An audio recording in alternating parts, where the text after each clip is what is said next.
Did you do your job yesterday, Mark? Did you watch Jimmy Kimmel live? Did you stay up? Did you watch it? Now you can put in for the hazard pay, or did you not do what you were asked to do as a member of this show? I did watch, and I lost my bet. So I'll just say that. And the Royals were winning, so that was fun, too. Oh, gosh, blame it on the Royals. John, were you watching last night? I did. Oh, you did? I was curious about whether I would be right. Oh, about man. no apology. Oh, man. And I was hating every minute of it because he was just bragging and gloating about everybody tuning in to look at him. Oh, my gosh. Well, you guys beat me to the punch. I went to sleep my normal time about an hour before Kimmel comes on. I watched it early this morning on YouTube, and you're right, it did have millions of views racked up already. Don't get used to it, Jim. I promise you, okay? It's not going to be on the regular. Drop-off comes to mind. Yeah. So last night, Jimmy Kimmel gets up on stage and delivers a fake apology to the American people.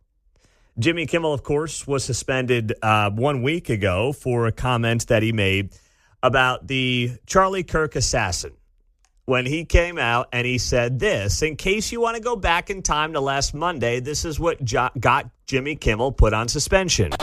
We hit some new lows over the weekend with the MAGA gang desperately trying to characterize this kid who murdered Charlie Kirk as anything other than one of them and doing everything they can to score political points from it. So now Jimmy Kimmel turns himself into a martyr last night, is what he did.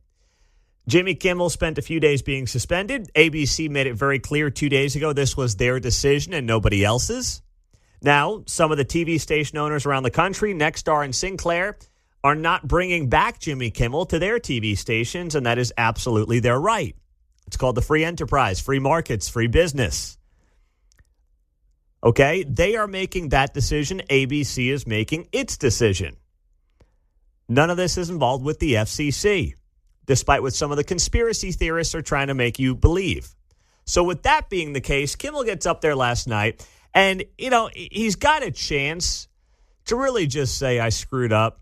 And I know it's not a popular thing to do right now, regardless of political affiliation, to be like, you know, I tell a lot of jokes. I say a lot of things. Sometimes it's not going to come off right. Sometimes my points aren't going to be salient. Sometimes I just step in it. It's part of the job. It happens. And I apologize. But he couldn't get himself to do that. And that was the most frustrating and disappointing part of the whole bit. I've been hearing a lot about what I need to say and do tonight.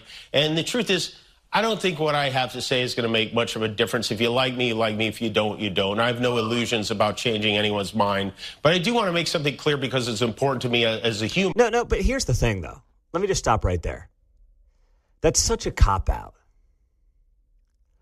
Well, you know, there's no point in me apologizing because I can't say anything that's going to make you like me anyway. Well, I mean, yeah, that's true. Like, there's nothing that Jimmy Kimmel could have said that would have made me say, hey, you know, I'm going to watch this guy every night. Like, that is true.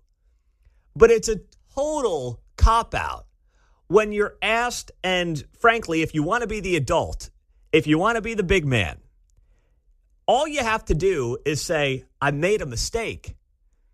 This meandering setup of, well, you know, I'm old Jim, and I know most of you watching probably don't like me anyway, and, you know, there's nothing I can say that's going to make you feel bad. That's not the point. That's not the point, Jim. Okay? If you get into a debate or a conversation or an argument with your significant other, all right, you admit when you screw up. That's just what you do.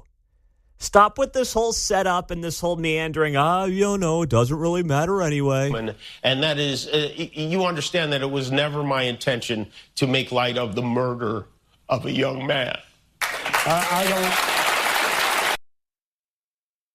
He turns on those crocodile tears real fast. That's Holy smokes. I don't know how he does it. Exactly, on cue. I mean, that's a skill right there. Oh, he did it about his kid and Obamacare. That's what originally got me years ago. I know.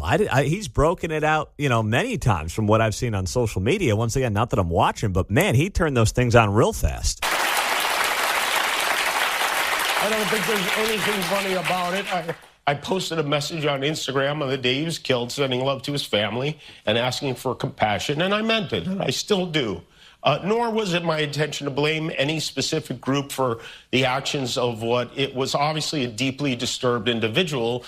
That was really the opposite of the point I was trying to make, but I understand that to some that felt either ill-timed or unclear, or maybe both. And for those who think I did point a finger, I get why you're upset. If the situation was reversed, there's a good chance I'd have felt the same way. I have many friends and family members on the other side who I love and remain close to, even though we don't agree on politics at all. I don't think the murderer who shot Charlie Kirk represents anyone. This was a sick person who believed violence was a solution, and it isn't.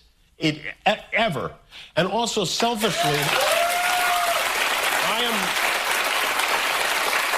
I am a person who gets a lot of threats. I get many ugly and scary threats against my life, my wife, my kids, my coworkers because of what I choose to say. And I know those threats don't come from the kind of people on the right who I know and love. So that's what I wanted to say on that subject. Where do you even start with that? Let's start on the back end. Hey, I'm the real victim here. I get threats too. That's Jimmy Kimmel. Yeah, people say mean things to me as well. I might get direct messages in my inbox that don't make me feel good. That's how Jimmy Kimmel puts a bow on this apology? Less than 2 weeks after Charlie Kirk is murdered in front of thousands of people in real time, seen by millions around the world. Well, I've gotten some nasty letters as well. That's where you're going with this thing, Jimmy Kimmel? Are you kidding me? You smell what I smell? I'm getting gaslit out here, man. I can hardly breathe. Yeah. That very first statement he made in the thing was a lie. Yep. He goes on to basically say, this was the crux of it, and this is on the text line 913-408-7957. Pete, his entire apology was basically, I'm sorry if that's how some of you took it. And that is spot on the text line. Mm-hmm. Pete, I think Jimmy Kimmel went to the John Boehner Drama School. That is well done. He would break out those crocodile tears as well. This is basically what I expected from Jimmy Kimmel. And he made himself into some free speech warrior, is what he tried to do last night. And that's not what any of this was. Because I want to actually take you back to a week ago at this point. Everyone says that FCC Chairman Brendan Carr made these comments about how, well, ABC, we can do this the easy way or the hard way about Kimmel. So let's be clear. ABC puts out a statement about Jimmy Kimmel being put on suspension on Wednesday. Brendan Carr makes those statements in a podcast, The Benny Show, that gets released at about 1:15 in the afternoon on Wednesday. This notion that everybody heard the Benny Show podcast and then ABC was like, oh my goodness, we have to put Kimmel on suspension because of what was said on the Benny Show podcast. Now, Benny Johnson has a huge audience. He used to work with Charlie Kirk. He now does his own show, very popular on YouTube and podcasts and elsewhere. I believe the show is actually part of the Cumulus Podcast Network, if I have that right. So this idea that ABC executives are watching the Benny Show and they see Brendan Carr make these comments and they see it right when the show drops. You know how this stuff works as well. Sometimes they take a day or two for the main comments to come out and they immediately suspend Kimmel. That's not how any of this works. That has been a fabrication from many of those who believe that this is all some kind of top-down, Trump-doing, FCC-driven suspension. ABC didn't say that. ABC never went down that road. ABC never alluded to it. This decision was an ABC decision, and maybe in part it was made by the people that own the TV stations, the Sinclairs, the Nextstars of the world. That's entirely possible that they were also part of the decision-making. But please, this Gestapo, mafia-esque approach that they want to concoct in their own minds has never been backed up by reality. Now, should Brendan Carr have gone on there and said what he said? I don't believe so. I think it's a bad look for him. I do. And I think it's a bad look for the FCC. And I vehemently disagree with the FCC getting involved in anything political. But I also understand his point. ABC is not the same as CNN or MSNBC or Fox News. When you're on cable, you can basically say or do whatever you want, for better or for worse. This is still America. ABC, NBC, CBS, it's a different ballgame. And it's fair to have that nuanced conversation. But I don't think it can be done right now because Jimmy Kimmel has become a martyr in the eyes of many on the left, which is crazy to me. You know, the right's martyring Charlie Kirk, who got murdered in broad daylight while speaking, while using his First Amendment right. Meantime, they've turned Jimmy Kimmel into some kind of a martyr on the other side because he got put on suspension for saying something factually inaccurate on a major broadcast network and using very poor judgment from Kimmel all the way down to the associate producer. I promise you, these two martyrs are not the same, okay? They're not.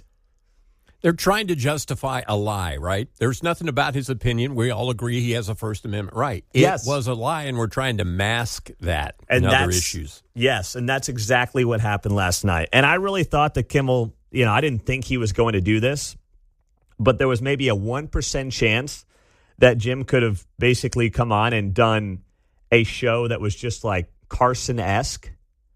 That was, hey, I apologize, and then do an apolitical comedy show. Because he had the biggest audience he's had in years, if not ever, last night. It would have been actually an opportunity to build and basically hit the reset button on what the show is and who Jimmy Kimmel is. And I didn't think that was going to happen. It obviously didn't. But that would have been, from a business perspective, a really smart approach. To say, you know what, I screwed up. It was a learning lesson for me. I'm reflecting, and we're doing just a comedy show here. Everybody's fair game. But no, it was back to the same old song and dance. It was back to the same old nonsense. And it'll be up to ABC and, the local stations around the country as to whether or not they want to keep carrying that. But after last night, where you get the huge ratings bump, it's going to be back to business as usual. And maybe there's some on the other side who once again treat this guy as a martyr and tune into him for a few weeks. But eventually, it's going to be right back where it was. And then that decision that's going to be made will be a free market business decision, not a cram down from the FCC, no matter what some conspiracy theorist is trying to convince you of. 913-408-7957. Coming up on KCMO, a story here in Kansas City, a dangerous, scary story here in Kansas City that is continuing to get national attention now. We'll tell you what happened and get you the latest next. Well, this story is starting to get national attention. We talked about it yesterday. A T-Mobile Center employee at the NBA Youngboy concert on Sunday night was beat up by a minor. Not just any minor, according to reports. The teenager was under the age of 16, which, man, I mean, you look at this video, and it's all over social media. We've got it up on X and on Facebook. You can see it there. You've got this young guy who looks like he's 18, and he is just wailing away on this T-Mobile Center employee who apparently was telling the kid he had to go back to his seat, and then he gets all beat up. So viral videos have circulated. It is now becoming a national story. To the Kansas City Star's credit, they had this as their lead story last night on the website. Now, of course, it's gone by this morning, but at least for a brief moment, I saw it as the lead story on the Kansas City Star website yesterday. And I will have on Jackson County Prosecutor Melissa Johnson this morning at 7:50. I will ask her in part about this video and this attack.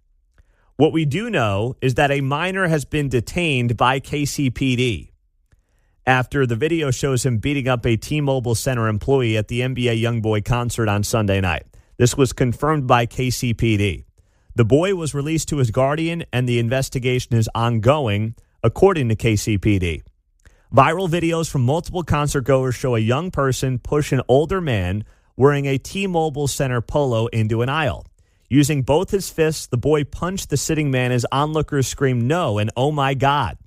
Another concert goer pulled the attacker off of the man who lost his glasses and appeared dazed. T-Mobile Center spokesperson Shani Tate Ross told Fox 4 that violence is prohibited at the venue and called the attack horrific. The T-Mobile Center did not respond to the Star's request for comment by the time of their publication yesterday.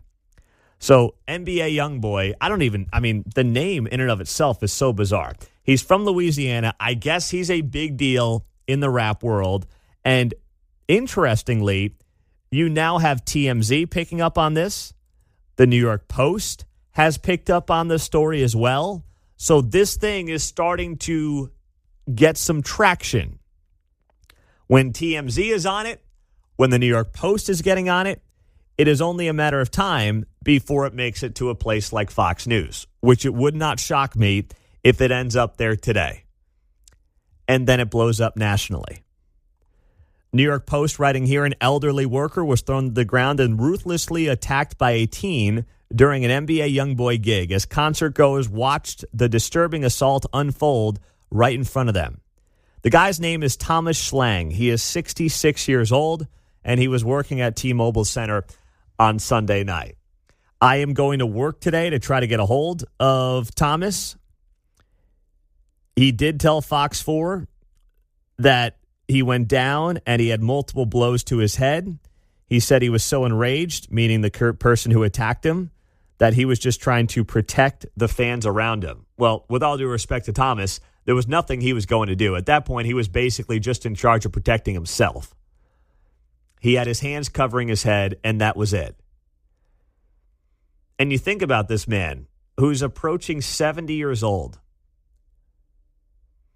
who's working at T-Mobile Center at this rap concert, and he walks up to a teenager, and he says, "Hey, young man, could you get in your seat?"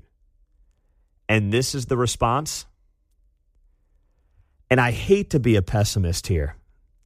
I really don't want to have to think this. But are we going to have a he said, she said, or he said conversation here? Is there going to be some cop-out, some allegation that this T-Mobile worker may have, God forbid, said something that he should not have said, that, dare I say, is racially motivated? I'm not saying that's what happened. I'm saying desperate people do desperate things and make desperate allegations. And at this point, absolutely nothing would surprise me. Well, we could be having new neighbors here pretty soon. Developers have purchased a section of corporate woods in Overland Park and announcing plans for a mixed-use redevelopment. This was reported yesterday by the Kansas City Business Journal. They were the first ones on it. And all we really know at this point in time is that the project could add residential, retail, dining, and recreational components alongside the site's existing office space. Details are still coming out. Business Journal once again broke this story yesterday. But what part of the report says is that it's an effort to reposition the property and reshape one of Johnson County's most prominent business corridors. You know, as in recreational facilities, you think a Major League Baseball stadium? Oh, man. Is that going to be the new spot they're talking about? Yeah, 119th and Walton all didn't really work. So we're going to go down the road. Maybe come over to Corporate Woods. How about that? They did say Corporate Woods at one point. I think. Yeah, that one was or two articles. That was thrown out there. I mean, listen, there have been more places in Kansas City that have been rumored to get the Royals at this point than there have been places that have not been rumored to get the Royals at this point, John. Yeah, but we've already got a fireworks show. Yeah, that's true. So to add, so that's already done. Yeah. That we list. get a pickleball court. Oh, no. Stop with the pickleball. There were people in my neighborhood who wanted to add a pickleball court. I said, do you realize how loud that is? You'll hear that from 3 blocks over. No, we're not adding a pickleball court. Go pay for your own pickleball somewhere else. Now you're getting me all worked up there with that word, Mark. Don't bring up pickleball again, please. Okay? I mean, I love chicken and pickle. I just don't want to hear about pickleball courts right now. So this is one of the dirty little secrets in Overland Park. they've got a problem with corporate woods because of the vacancy rates when it comes to commercial real estate, just not being what it was pre-COVID. People are not needing nearly as much office space, if any office space, in the wake of the pandemic. So there's a lot of emptiness around the corporate woods headquarters all over the place. You can see it when you drive around. So what do? All right, we're going residential. We are going maybe with some mixed use. We'll have some restaurants. We'll have, a little shopping, because that's definitely what Overland Park is missing right now. Mixed use facilities with shopping and restaurants and apartments. Definitely don't have enough of those. I actually don't hate it, though, because the structures are already here. And let's be honest, the campus is beautiful. They do a great job with the maintenance. My suggestion would be take some of the buildings then, turn them into mixed use. You already have the structures here. And stop putting up all the new ugly things up and down Metcalf and Antioch and all these other places. That's the move. I mean, these places they're putting up some of them look like prisons. There's one down on Antioch and 135th on the southwest corner. Someone's definitely listening and driving by it right now and just looked at it. It looks like a prison. And it was funny. I was out to lunch with somebody like 2 or 3 months ago. And they introduced me to, I don't know if they were the GC on the job or the developer. I don't know who they were, but they were someone involved with that 135th and Antioch project. And I remember being like, bite your tongue, bite your tongue, bite your tongue. Don't say that's the ugliest building you've seen in Kansas City in a decade. Don't say it. And I didn't say it, to my credit. I didn't say it. But man, they are just putting up some horrendous looking buildings around Johnson County that they're calling these mixed-use facilities. So at least Corporate Woods has good-looking buildings, and the structures are there, and the grounds are beautiful. Do that. And just stop putting up all the new stuff, at least for a little bit. My gosh. I think one of those Spirit Halloween stores going in on the 6th floor upstairs. Oh, yeah, if nothing else. Yeah. If all else fails, Spirit Halloween store is here for the win, at least for a month. All right, so yesterday, all the talk is about Jimmy Kimmel late at night, and we'll get to more of that coming up here on KCMO. But ABC also had another big interview with Kamala Harris. She's promoting and pimping out this new book that she's got, and she was asked yesterday on The View, hey, why do you think you lost? And take a listen to what Kamala Harris had to say. To pin it down to one thing, what was the primary reason, do you think, that you lost? There are many factors, I think, that played into the outcome of that election. But I think probably one of the biggest in my mind is we just didn't have enough time. You didn't have enough time. We didn't have enough time. Oh, yeah. Time, yeah. Well, you didn't. And, one of the reasons I wrote the book is this is unprecedented. Think about this. Yeah. That there's a race for president of the United States. The current sitting president is running for re-election. 3.5 months from the election, he decides not to run. The sitting vice president then takes the mantle, running against a former president of the United States who had been running for 10 years with 107 days until the election. And by the way, another piece of what is unprecedented and a bit historical about that race, it is the closest presidential race in the 21st century in terms of the outcome. Wow. Yeah. The You don't say that again. Because he likes to say over and over again he's got a mandate. And that's part of why I wrote this book. Oh, because history will talk about this race. History. It is part of American history. Yes. And everyone is. There's only 40. All right, stop. Yeah, there's 47 of them. They're all a part of history in some way, shape, or form. Okay, Kamala, we get it. But none of that is true. In fact, 107 days turned out to be too long for Kamala Harris. The more people got to know her, the less popular she got. That's what the polling showed, John. She said she didn't have enough time, but I'm like, lady, even the Mayan calendar ran out, right? There's not enough time in the world to fix that. But remember, I'm looking at the polling here, the Real Clear Politics polling. So Trump's up big over Biden, when Biden withdraws on July 21. And then, remember, they turn to like all the Kamala vibes and they have that DNC convention. Oprah, Michelle, all the big wigs are out. And for most of the month of August into September, Kamala Harris in the polling is up. And as we get into early to mid-October, things start to dramatically shift. Because remember, she kind of hid in this bubble for all of August. Then they had the DNC. And she was feeling pretty good about herself going into the month of September, 2 months to go. They were 60 days joy. left. Yeah, pushing that joy. Yeah, it was all about the word joy. Everybody loved joy. Not Joy Behar, like the word joy. Kamala Harris. It was the joy candidacy. And as we got closer and closer and closer to the election, her numbers fell off the map. So that actually tells me the opposite of what Kamala Harris just said. We didn't have enough time. If that election is in mid-September, she probably wins. Instead, it was early November. And the longer she was out there on the campaign trail, and the more that people got to know her, and the more they got to see, Timmy Tim swinging his legs around like a rocket, the more people were like, yeah, this ain't going to happen. We can't have this. It's time for her to be doing, and that time was every day. Yeah. Right. Yes. Yeah. It was time for her to be doing, and that time was every day. They do love those close losses, right? Oh, I know. Oh, just barely lost. Just like going to the locker room at the tournament, right, for her university. Was it Howard? Yeah. Where she went? Yes. You guys played great. Yep. This isn't horseshoes, okay? Being close doesn't matter. And you lost every single swing state. And a Republican won the general for the first time since 2004, or won the popular vote for the first time since 2004.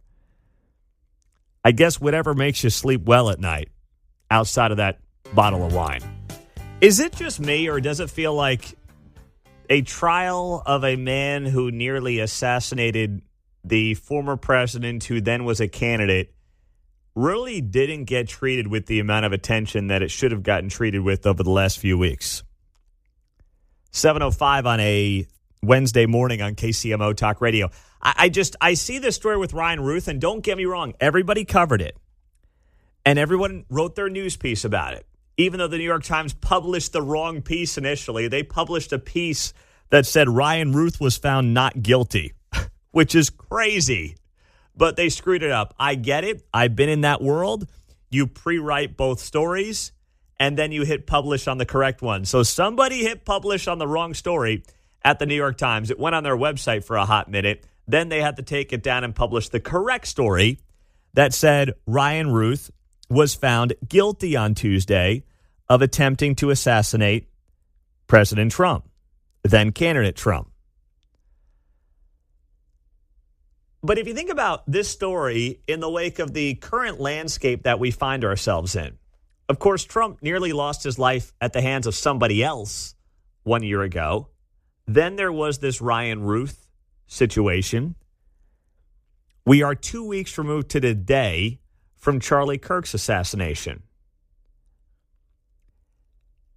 And the article gets covered and the story gets covered, but most people have already forgotten about it. I mean, when you flip around on the national news this morning, this is not a headline thing. I mean, I'm looking right now. CBS this morning, their morning show is talking about Ukraine. I got Good Morning America right now doing more Jimmy Kimmel. We'll get to that. The Today Show, touching on some of Kimmel here. So they're already moving on. CNBC is talking about Trump administration's energy plan. I get it. They're not really a news show. So it's like we've got a guy who almost lost his life twice last year at the hands of deranged people motivated by politics. And it's already feeling like a footnote a day after it happens. I don't understand that unless it's because you want to downplay it to begin with. And that is more about what the story is here. I believe the main goal here is to downplay the fact that this violence has continued to take place. And it has overwhelmingly, in the most prominent cases, been one side against the other. And that's why it feels like it's gotten downplayed to me. I don't know what other conclusion I can really come to right now, John. So much so that they're not doing the gun thing. I know. Right? Yes, they've dropped that. Yeah, they could have picked up the gun thing right here. They have not done it. See what we've been saying all along could have been the story. So you have this guy, Ryan Ruth, who was a building contractor from North Carolina. He was also found guilty of assaulting a federal officer and several firearms violations. The 12-member jury deliberated for about 2.5 hours following a fast-moving trial in which Mr. Ruth chose to defend himself without a lawyer. After the verdict was read in court yesterday, he appeared to try to hurt himself and stab himself in the neck several times with a pen. He was restrained by U.S. Marshals, removed from the courtroom, came back a few minutes later, shackled and escorted out by marshals. His necktie and jacket had been removed, but he did not appear to be injured. And then apparently, as he's getting let out, one of his daughters, Sarah, who was one of several relatives present, started screaming. She yelled vulgarities and told her father she loved him and that she would fight to get him out of prison. And thank goodness last year the Secret Service found this guy. He was hiding in the bush on a golf course. Remember, Trump's playing golf last year, and this guy's hiding out in a bush a couple of holes ahead. And as we have since learned, the Secret Service, when Trump's out there golfing, they stay a hole or two ahead to kind of make sure that there's nothing nefarious going on up there. Well, in this case, they just happened to stumble on this guy hiding out in the bushes with a gun, ready to take a shot at the then candidate, Donald Trump. Former president, then candidate, now, of course, president of the United States. So in the wake of what happened 2 weeks ago, I can't sit here and downplay this story. I don't think we should be downplaying this story. I know it's not as dramatic as what happened in Butler, Pennsylvania, so it just naturally hasn't gotten nearly as much attention. But the guy's going to prison for a long time. Thank goodness for that. And it's not going to be one of those stories that it shouldn't be one of those stories, I should say, that just gets swept under the rug, no matter how much people try to do it. And, God knows there are many that want to do that because they don't want to talk about these stories. They don't want to admit that we had these two prominent assassination attempts against the then candidate, Donald Trump. They just don't want to have those conversations. It's 7:10. It's good to be here kicking off the hour on KCMO Talk Radio. So Jimmy Kimmel did find himself giving a quasi-apology last night. And if you didn't hear the apology, non-apology, well, this is what you got from old Jim. I've been hearing a lot about what I need to say and do tonight. And the truth is, I don't think what I have to say is going to make much of a difference. If you like me, you like me. If you don't, you don't. I have no illusions about changing anyone's mind. But I do want to make something clear because it's important to me as a human. And that is, you understand that it was never my intention to make light of the murder of a young man. That's probably the third or fourth time I've heard it. And I'll get to more of it here. But it sounds faker every time I hear it. Touche. I don't think there's anything funny about it. I posted a message on Instagram on the day he was killed, sending love to his family and asking for compassion, and I meant it, and I still do. Nor was it my intention to blame any specific group for the actions of what it was obviously a deeply disturbed individual. That was really the opposite of the point I was trying to make, but I understand that to some that felt either ill-timed or unclear, or maybe both. And for those, no, it wasn't ill-timed. I mean, it was ill-timed and unclear, but it was a lie. It was Jimmy Kimmel 5 days after the assassination claiming that this was some kind of a MAGA dude. That was the interpretation of Jimmy Kimmel's commentary from 1 week ago, this past Monday. That was it. It wasn't about being unclear or ill-timed. Jimmy Kimmel has been ill-timed for a long time. That's why his ratings are where they are. His timing stinks, and the content's no good. Okay, I just saw CNN breaking this down. 6.8 million viewers, which is, exponentially more than he is used to for one of his monologues. So he got a big number last night. He will be a martyr to some people, but let's be clear. There was no real apology here at all. Those who think I did point a finger. I get why you're upset. If the situation was reversed, there's a good chance I'd have felt the same way. I have many friends and family members on the other side who I love and remain close to, even though we don't agree on politics at all. I don't think the murderer who shot Charlie Kirk represents anyone. This was a sick person who believed violence was a solution, and it isn't. Ever. Okay. So it's interesting how they do this, right? Very quick to tie somebody that they disagree with to some kind of group. Nazis, fascists, KKK, whatever. I mean, wherever they want to go down the road of. This guy clearly gets into a dark web world with a transgender significant other and is motivated to assassinate a young man because he doesn't like what he says. And Kimmel makes sure he squeezes in this line of, this guy was just, lone wolf, individual, deranged person.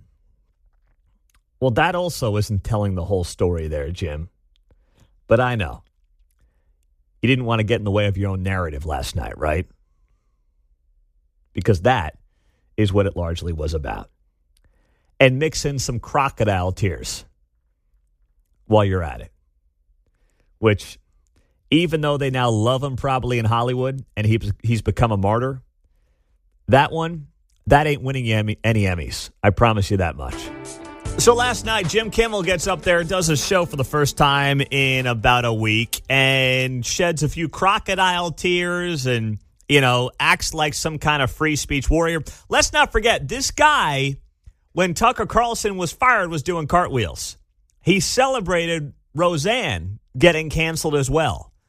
And now he's a free speech martyr. Just ask him. It's funny how that works, right? So it's coincidental that yesterday it came out that Google admitted to Congress the Biden administration pressed YouTube to censor COVID, quote, misinformation, end quote. This was in the news yesterday, the same day that Jim gets up there and becomes this free speech warrior. You want to talk about real free speech being on the line? This is it. Google admits censorship under Biden, promises to end bans of YouTube accounts of thousands of Americans censored for political speech. Yesterday, the press release says this. Today, thanks to the oversight of Chairman Jim Jordan, Google commits to offer all creators previously kicked off of YouTube due to political speech violations on topics such as COVID-19 and elections an opportunity to return to the platform. Google also admitted the following to the House Judiciary Committee. 1, the Biden administration pressured Google to censor Americans and remove content that did not violate YouTube's policies. The Biden administration's censorship pressure was, quote, unacceptable and wrong. 3, public debate should never come at the expense of relying on authorities. 4, the company will never use third-party fact-checkers. 5, Europe's censorship laws target American companies and threaten American speech, including the removal of lawful content. These major admissions come after Chairman Jordan's subpoena to Google and a years-long investigation into the company.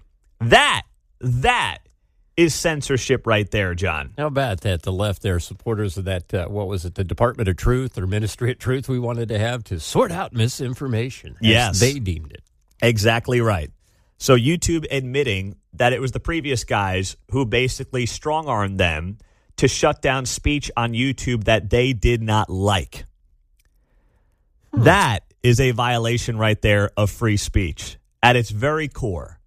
Okay? Now, I'm at least willing to say that I don't want Brendan Carr and I don't want Donald Trump trying to muscle Jimmy Kimmel out of a job. Let ABC make that call based on sales, based on revenue, based on profits, based on whether or not other television stations around the country want to carry the show, like Sinclair and Nexstar.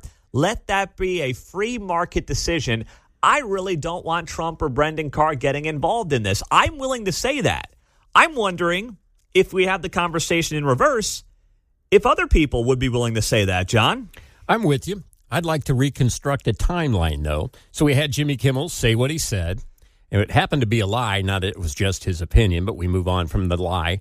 He was going to be on the next night. Trump didn't get to him or anybody. ABC reviewed what he was going to have to say the next night and then made the decision. That's a good point. So I don't see any free speech being amended here or anything. This was ABC saying, dude, we got to turn the temperature down. Yeah. If you're not going to play by our rules, right, we're taking you off the air until you do. And then we saw him storm into his vehicle and leave. Right? Yes, yeah. TMZ had those photos. So that seems like a self-inflicted or a choice he made. Yes. Jimmy Kimmel made. That was the report last week, that he basically didn't want to apologize. Seemingly, yeah. And ABC said, all right, fine, then the show is suspended. Now, there were people saying that Jimmy Kimmel was fired. Sorry, Jim. They were saying that Jim was fired. And that I don't know why people kept saying that. I don't know if they were confused or what happened there, but everyone, or not everyone, there were people being like, Kimmel's out. He was never fired.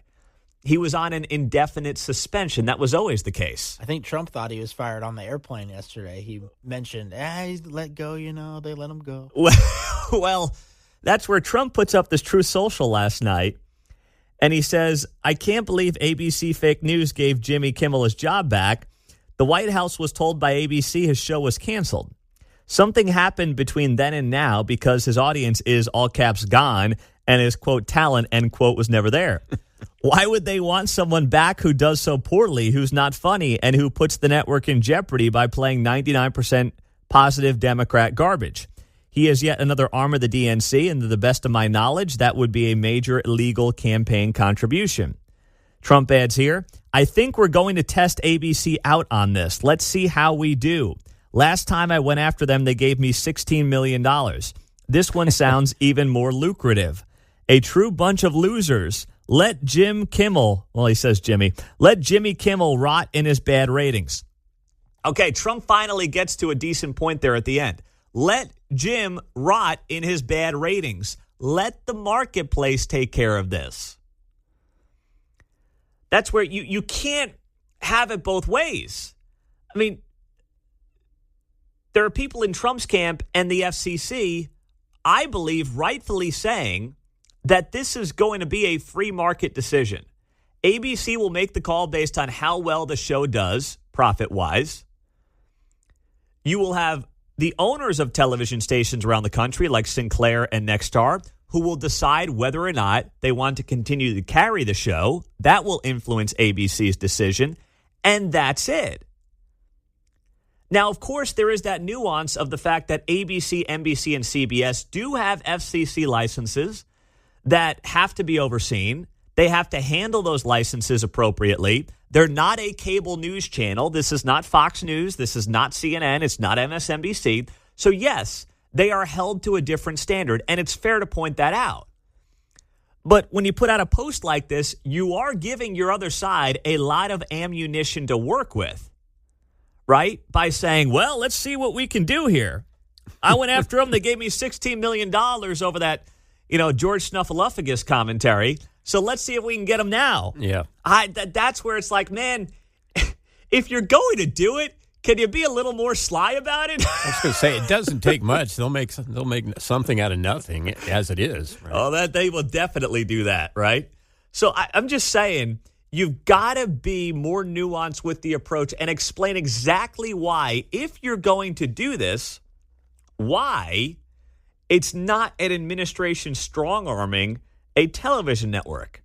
Explain the FCC difference between having a license if you're ABC versus if you're MSNBC, where you can say whatever you want, right? I think going down that road and explaining those differences and having the conversation, if you're going to go here, is an important thing that you've got to do right now. Because if not, you are just feeding and fanning the flames here by basically saying, Kimmel got his job back. I don't like that. I think he's a hack, and I think we're going to test ABC out on this and see how it goes.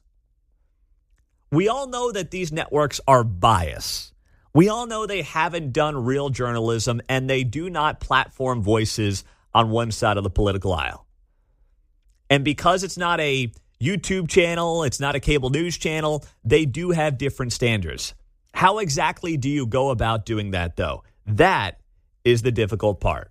913-408-7957. I got 30 seconds for you. Steve and KCK, what's on your mind? Hey, Pete, I watched the performance last night. It was one of those, I'm sorry you felt that way, Yes. apologies, I think the guy's contract is up next year. They were going to fire him, and they had all this blowback from people canceling their Disney subscriptions. So I wouldn't. I think he's still a goner. His ratings are terrible. He's terrible at his job. He has no talent. So don't fall for the crocodile tears. I mean, No. this is he's an actor. He hosts the Oscars.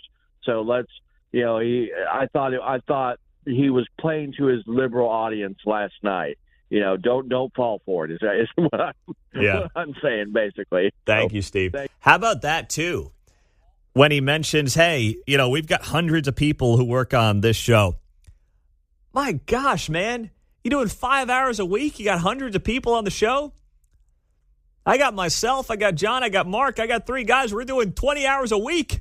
Jeez. What do we do? You're doing 90% of the lifting here, but, man, we're better than them by Doge standards. Yeah, we are a much more efficient operation. I'll just say that much. Dallas police are set to give an update on the ICE facility shooting. As soon as we hear more from the Dallas officials, we'll bring it to you here on KCMO Talk Radio. We do know that as of right now, this shooting occurred just before 7 a.m. 2 ICE detainees were killed and 1 person was injured. So no ICE agents were shot in this attack on the Dallas ICE facility. We do not know at this point if there were any other shooters involved. Sources saying down in Dallas that police were searching for a possible sniper or multiple shooters. 1 shooter is dead. So the way they're framing that 1 shooter is dead implies that there might be more than 1, but we'll find out. They're setting up for a press conference down in Dallas outside of the ICE facility. As soon as that gets underway, we'll bring it to you here on KCMO Talk Radio. There's still a massive police presence on the scene. It's right off I-35. They had shut down parts of I-35 in both directions while officials responded to the scene, and the northbound lane eventually reopened at about 8 a.m., but it was a mess. And it looks like they've got similar weather to us, except they're getting more rain this morning. We haven't had as much of that in the Kansas City area.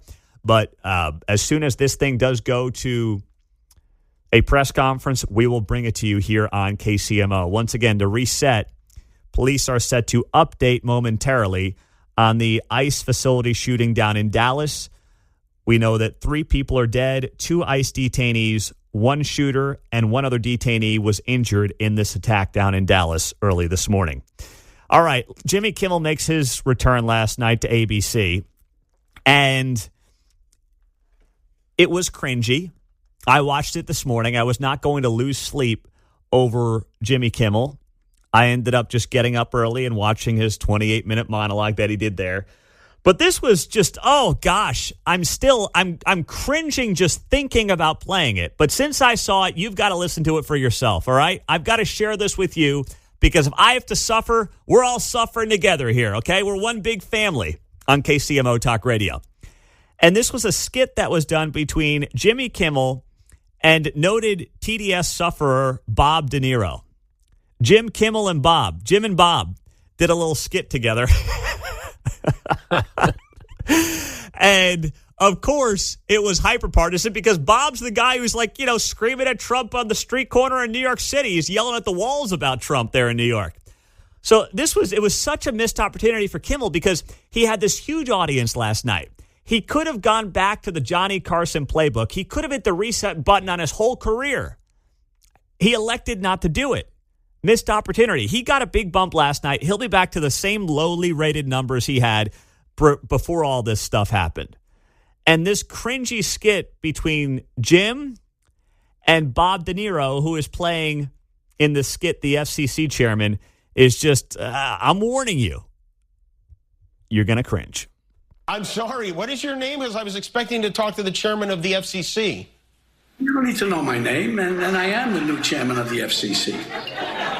You were appointed FCC chairman by Donald Trump? Sir Trump, yes. I used to do some work for the man here and there in Atlantic City. But did I just hear you on the phone threatening Whoopi Goldberg? No, I would never threaten Miss Goldstein. I was just teaching her a lesson about consequences. No, well, pardon me for saying so. Maybe you're the wrong guy to talk to, but it seems like the FCC is using mob tactics to suppress free speech. What the did you just say to me? I didn't mean any offense. Hey, you know, you can't curse or we'll get fined by the FCC. I am the FCC. I can say whatever the I want. No. Well, it sounds a little like threats and intimidation to me, Chairman. Stop that. It's just me, Jimmy, the chairman of the FCC, gently suggesting that you gently shut the up. But you can't say that. That's a violation of free speech. Oh, yeah, about that. Speech, it ain't free no more. What? It's not free no more? Yeah, we're charging by the word now. You're charging by the word? How much are you charging? It depends on what you want to say. Like, you want to say something nice about the president's beautiful, thick, yellow hair, or how he can do his makeup better than any broad. That's free. Okay. All right. That seems reasonable.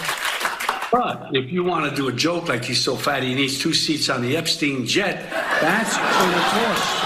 Okay. Can I just ask this for clarity, because it's a pretty good joke, how much would that one cost me? A couple of fingers, maybe a tooth, and you know how constipated he is. So is this how things are going to go from now on? We also got a new motto at the FCC. Sticks and stones may break your bones. And? Well, the rest of that is, but I think, but words can never harm you. Oh, well, they can harm you now. Let's make sure you pick the right words. Capiche? Cringy, not funny, and I'm not trying to be soft about this, but to end the skit the way that they did by using the old sticks and stones may break my bones, what words will never hurt me, when they joke about, well, is Trump going to get Jimmy Kimmel fired because of his words? Bro, we're 2 weeks removed from a guy losing his life because of his words. And you idiots are turning Jim into a martyr. This is amazing, okay? Yes, the right has made Charlie Kirk, and he is now a martyr because Charlie Kirk used his words, and frankly, he used them too effectively for his political opponents that he got killed. Jim was suspended for a few days, is back to his $15 million a year job where he's got hundreds of employees to support this lowly rated 5-hour-a-week show. And he acts like he's the martyr, and his political sycophants are actually supporting that martyrdom. Our martyrs are not the same. And if you want Jimmy Kimmel to be your martyr, as you put him out there as the guy who's standing up to Trump's infringement on his free speech, be my guest. I'll take my martyr 7 days a week and twice on Sunday, and let's see how that works out and how that plays with the American people in the months and years to come, John. There is not enough preparation H on the planet to soothe the butthurt of that last 2 people in that clip. I know, man. You're right about that. It's just ridiculous. Between Jim and Bob, man, Bobby these Bale. guys are just platinum level TDS, and they deserve each other. Yes. You know? And if there's someone who, frankly, should not have made an appearance last night, it was Bob. I mean, if you were just trying to double down on your shrinking base of an audience, you'd trot out De Niro. It's like nobody even thought strategically what made the most sense to take advantage of this enormous audience that you were going to have last night, that apparently I saw on CNN was like 6.8 million, which is 6 times what it normally is. You would think that they would have thought that strategically, what makes sense for this show. Instead, I guess their goal here is to what? Peel off some of Colbert's shrinking audience? Like, is that really the strategy? There's a huge lane here for Jimmy Fallon. And I'll refer to him as Jimmy. Kimmel can be Jim. Jimmy Fallon can be Jimmy. I'm with you. There's a major lane that is wide open for Jimmy Kimmel, who I always thought as being the least political of the three, who I really believe just wants to like make some jokes and play some songs and do his guitar deal and riff on things and people and not be hyper political. He got drawn into it the last few years, but he never really, I believe, wanted to be that guy. If he's smart about it, just from a pure strategy and business perspective, he'll go back to the Carson playbook. Will his bosses at NBC allow it? Will they support that? They should if they care about making money and getting ratings, but that remains to be seen. We have an upcoming press conference happening outside of the Dallas ICE facility after 4 people were shot, including at least one gunman, early this morning, right off the road at I-35 down there in Dallas. So as soon as that gets underway and we learn more about what happened, we will bring it to you here on KCMO Talk Radio. Once again, the breaking news: 4 people shot, 3 are dead. 2 ICE detainees were killed. Another one was shot, and 1 shooter is dead as well. This press conference is moments away from happening. When it does come, we will break it in here on KCMO Talk Radio 95.7 FM. Well, we are awaiting a press conference outside of the Dallas ICE facility where 4 people were shot this morning. 3 are dead, including 1 shooter, 2 ICE detainees. No ICE agents were shot. That is what we know right now at 9:21 on a Wednesday. As soon as we get more information on this, we'll bring it to you on KCMO. This press conference is set to start any minute now. So when it does begin, we'll bring it to you right here on KCMO Talk Radio 95.7 FM. So there's been a bunch of reaction, obviously, in the wake of Jimmy Kimmel. What is free speech? What is not free speech? John Anthony actually watched it live last night, the only one on the show to take it in real time. So that's why John's a little groggy this morning. Hate watching. Yeah. Hey, you're not alone. 7 million people tuned in, okay? It's way above Kimmel's normal numbers. You got 7 million people to tune in. There were a lot of people either hate watching or intrigue watching that will not watch another episode ever again. My house tonight will be like Key and Peele there. Hey, Ron? Yeah. Hey. I'm not present. I'm not watching tonight. No. Trust me, you're not alone. And that's why it was, as I just talked about, a missed opportunity for Jim to try to actually build a broader audience. Instead, he's doubling down on the same old nonsense. But this has been a topic of conversation. Is this an infringement of free speech? No, infringement of free speech is like the government says, hey, we've got to take somebody off the air because we don't like what they're saying. And while I thought Trump didn't do a good job in his commentary last night on Truth Social, I'll get to momentarily, what this appears to be thus far, based on statements from ABC and affiliate owners like Sinclair and Nexstar, is this is their decision. ABC suspended Kimmel last Wednesday in part because they didn't trust what Kimmel was going to say coming up that night. They made that very clear. And now that tensions have kind of subsided, they put him back on the air and he does the same old shtick. That's not living in some kind of a dictatorship. But when you listen to some of the commentary around other cable news outlets, this was Jim Clyburn, who is a representative out of South Carolina, and here is what he had to say yesterday on CNN. Well, I don't think they're the same, simply because Biden, if any of this took place, these weren't jokes.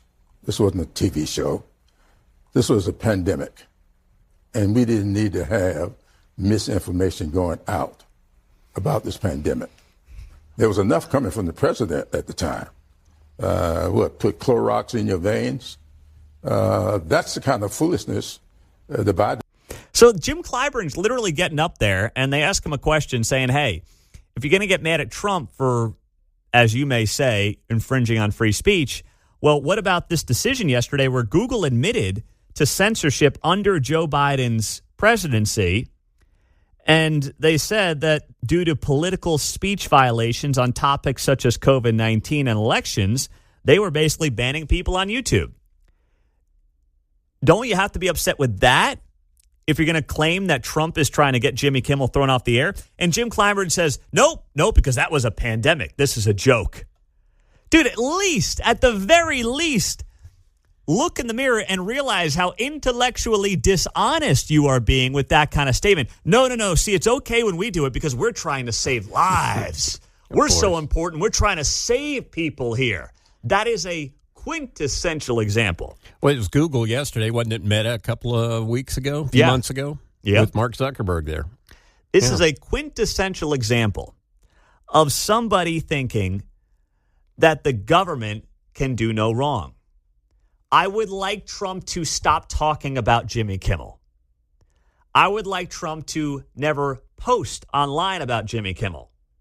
I don't think he's necessarily doing himself or his side any favors when he continues to beat this same old drum. But if you can't look at what Jim Clyburn just said when he goes, hey, no, see, it's okay when Biden tries to tell YouTube who they can and can't platform based on what we deem misinformation, and then be outraged when Jim gets suspended by his own company in what appears to be, based on the evidence so far, a free market decision. Bro, I can't help you see the light on this. I'm doing my best. I'm trying here. In the spirit of Charlie Kirk, I want to maybe give you the benefit of the doubt in not thinking you're as dense as you're coming off, but you're not giving me much to work with, Jim. No, they aren't. Come on, Jim. You're not giving me much to work with there, buddy. Oh, my gosh, John, it's killing me right now. I'm telling you, man, sometimes I beat my head on the wall there. Got a big sheetrock hole there. There's different sizes for different distress. I was going to say, do you use the same hole and it just gets bigger, or do you go to different parts of the drywall? No. Well, I've got a picture window now. I'm doing French doors on the first hole I started this week. So. Oh, that's great. No, I was screaming at my TV because he literally wrapped himself in the flag, Jimmy Kimmel, saying he has the First Amendment right for free speech and that in other countries he'd be jailed. And I'm going, exactly the point. You are not being persecuted. You were taken off the air for something you were going to say. Yeah, that's true, the next night, not what you did say. Yep, that's a big part of that story that gets overlooked. You're right about that. Not just what he said last Monday, but what he was apparently set to say, according to Disney, coming up on Wednesday night when they said, dude, apologize, and he apparently was going to double down. So that's on him.